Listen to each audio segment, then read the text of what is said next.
മലയാള television ചരിത്രത്തിലെ വിസ്മയമായ കടമറ്റത്ത് കത്തനാർ എന്ന പരമ്പരയിലൂടെ ജനലക്ഷങ്ങളുടെ പ്രിയങ്കരനായി മാറിയ നടനാണ് പ്രകാശ് പോൾ.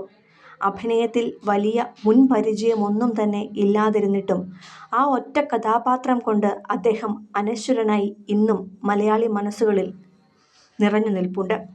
ആലപ്പുഴ ജില്ലയിലെ നൂറനാട് സ്വദേശിയായ പ്രകാശിൻ്റെ ജീവിതം അപ്രതീക്ഷിതമായ നിരവധി സംഭവങ്ങൾ നിറഞ്ഞതാണ്.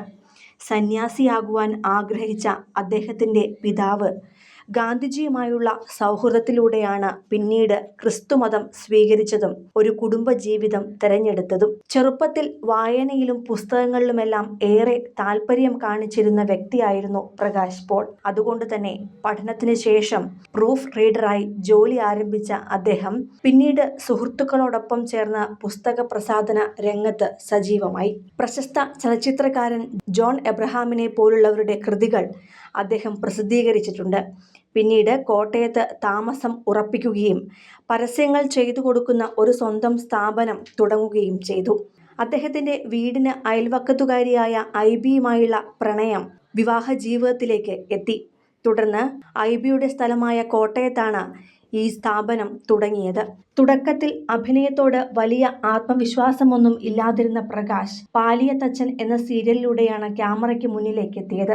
അവിടെ ഒരു ഗുരുവിൻ്റെ വേഷമാണ് അദ്ദേഹം ചെയ്തത്. എന്നാൽ ആദ്യമൊക്കെ അഭിനയം തനിക്ക് പറ്റിയ പണിയല്ല എന്ന് കരുതി അദ്ദേഹം പിന്മാറാൻ ആഗ്രഹിച്ചിരുന്നു. അങ്ങനെ സംവിധായകനോട് പറഞ്ഞ് 4 എപ്പിസോഡുകൾ ഷൂട്ട് ചെയ്ത് പൂർത്തിയാക്കിയ പരമ്പരയിൽ നിന്നും അദ്ദേഹം പിന്മാറുകയായിരുന്നു. എന്നാൽ പിന്നീട് യേശുക്രിസ്തുവിനോടുള്ള രൂപസാദൃശ്യം കാരണം പല ടെലിഫിലിമുകളിലും ക്രിസ്തുവായി അഭിനയിക്കുവാൻ അദ്ദേഹത്തിന് അവസരം ലഭിച്ചു. പ്രത്യേകിച്ച് മുഖഭാവങ്ങളൊന്നും വേണ്ട എന്നുള്ളതായിരുന്നു ഇത്തരം വേഷങ്ങളിലേക്ക് എത്തുവാൻ അദ്ദേഹത്തെ പ്രേരിപ്പിച്ചത്. അപ്രതീക്ഷിതമായാണ് കടമറ്റത്ത് കത്തനാർ എന്ന ഹിറ്റ് പരമ്പരയിലേക്ക് പ്രകാശ് എത്തിയത്. ആദ്യം പ്രധാന നടൻ്റെ ഡ്യൂപ്പായി മാത്രം വന്ന് മടങ്ങിയ അദ്ദേഹത്തെ തേടി പിന്നീട് കത്തനാരുടെ ടൈറ്റിൽ റോൾ തന്നെ എത്തുകയായിരുന്നു. ആ വേഷം വലിയ വിജയമായതോടെ മലയാളികൾ അദ്ദേഹത്തെ വെറുമൊരു നടനായല്ല, മറിച്ച് അമാനുഷിക ശക്തിയുള്ള ഒരു പുരോഹിതനായാണ് കണ്ടത്. എവിടെ ചെന്നാലും കത്തനാർ എന്ന ബഹുമാനത്തോടെ ആളുകൾ അദ്ദേഹത്തെ ആരാധിക്കുകയും അനുഗ്രഹം തേടുകയും ചെയ്തു. ഷൂട്ട് കഴിഞ്ഞ് തിരിച്ചെത്തിയാലും ബാക്കിയുള്ള നാളുകളിൽ കത്തനാരായി അദ്ദേഹത്തിന് ജീവിക്കേണ്ടി തന്നെ വന്നു. വർഷങ്ങൾക്ക് ശേഷം കത്തനാരുടെ 2ാം ഭാഗം നിർമ്മിക്കാനുള്ള തീരുമാനം പ്രകാശിനെ വലിയ സാമ്പത്തിക പ്രതിസന്ധിയിലാഴ്ത്തി. ഇതിനിടയിലാണ് അദ്ദേഹത്തിന് പക്ഷാഘാതവും തുടർന്ന് തലച്ചോറിൽ ട്യൂമറും ബാധിക്കുന്നത്.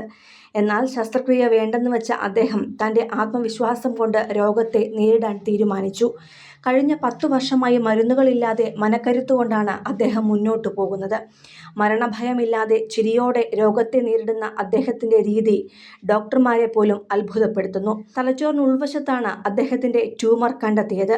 തലച്ചോറിനുള്ളിൽ ഒരു തേങ്ങാപ്പിണ്ണാക്ക് പോലെ ട്യൂമർ എന്ന ഡോക്ടറുടെ വാക്കുകൾ അദ്ദേഹത്തെ ചിരിപ്പിക്കുകയായിരുന്നു. ഇന്ന് സംസാരത്തിന് ചെറിയ ബുദ്ധിമുട്ടുകൾ ഉണ്ടെങ്കിലും പ്രകാശ് പോളിൻ്റെ ആത്മവിശ്വാസത്തിന് ഒട്ടും കുറവില്ല. മകന്റെ സിനിമ റിലീസ് ചെയ്യുന്നത് കാണാനും ഒരിക്കൽ കൂടി തേജസ്സുള്ള കത്തനാരായി ക്യാമറയ്ക്ക് മുന്നിൽ നിൽക്കാനുമാണ് അദ്ദേഹം ആഗ്രഹിക്കുന്നത്. പുതിയ സിനിമകളിൽ കത്തനാരുടെ വേഷം മറ്റു നടന്മാർ ഏറ്റെടുക്കുമ്പോഴും മലയാളികളുടെ മനസ്സിൽ എന്നും കടമറ്റത്ത് കത്തനാർ എന്ന പേരിനൊപ്പം തെളിയുന്ന മുഖം പ്രകാശ് പോളിൻ്റേത് മാത്രമാണ്. സിനിമ, ഫാഷൻ, ലൈഫ് സ്റ്റൈൽ വാർത്തകൾക്കായി മലയാളി ലൈഫ് സബ്സ്ക്രൈബ് ചെയ്യൂ. ലേറ്റസ്റ്റ് അപ്ഡേറ്റ്സിനായി ബെൽ ബട്ടണും അമർത്തുക.